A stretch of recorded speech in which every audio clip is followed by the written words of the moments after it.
अस्सलाम वालेकुम दोस्तों।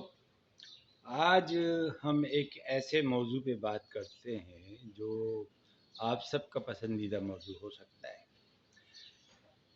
वो ये कि आप अपने काम में कामयाबी चाहते हैं और ये कामयाबी कैसे हो। एरिक एक बहुत ही जाने पहचाने मुसन्निफ़ हैं।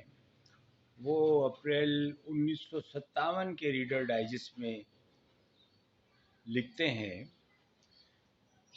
कि अगर आप कामयाब होना चाहते हैं और कामयाबी का सफ़र जारी रखना चाहते हैं तो आपको एक के बाद एक कदम उठाना होगा। अपने कारोबारी अहदाफ और जद्दोजहद को प्लान करना होगा, उनकी मुनासिब तरतीब करनी होगी और उन पर अमल पैरा होना होगा।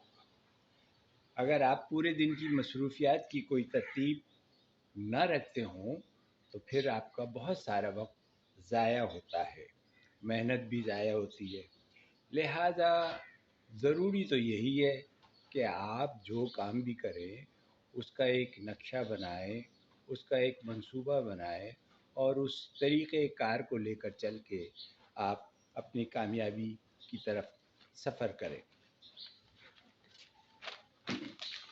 दोस्तों, बहुत सारी चीज़ों में लोग आगे बढ़ते हैं, लेकिन उस आगे बढ़ने का अमल के अंदर पढ़ना, लोगों के तजर्बात से सीखना और किताबों को देखना ये बहुत ज़रूरी है। बदकिस्मती से हमारे मौजूदा दौर में लोग किताबों से दूर हो गए हैं और सेल्स के लोग ख़ास तौर से पढ़ने की चीज़ों की तरफ तवज्जो नहीं करते। दुनिया की एक सबसे ज़्यादा पढ़ी जाने वाली किताब है थिंक एंड ग्रो रिच। उसके मुसन्निफ़ हैं नेपोलियन हिल। नेपोलियन हिल ने इस किताब की इशाअत से पहले 1953 में अपने एक रेडियो प्रोग्राम में थ्री कॉजेज़ ऑफ फेल्यूर और ये उन्होंने उन लोगों की नाकामियों के बारे में 3 बातें बताई थी जो कामयाबी की राह में मज़ाहमत की वजह से उनका काम रुक जाता है।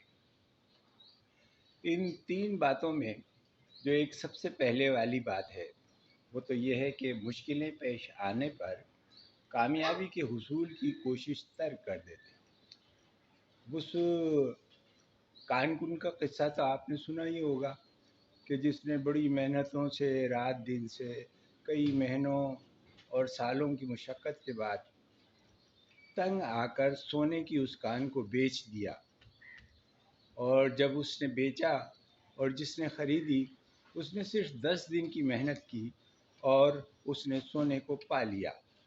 तो बाज़ औक़ात जब आप मेहनत करते हैं, आगे बढ़ रहे होते हैं और आप परेशान हो जाते हैं तो कामयाबी आपसे चंद इंच ही दूर होती है। तो आप जो भी मकसद और जो भी काम लेकर खड़े होते हैं उस काम को पूरा कीजिए, उसकी तरफ चलते रहिए, उसको तवज्जो से कीजिए और इंशाअल्लाह आप कामयाब व कामरान होंगे।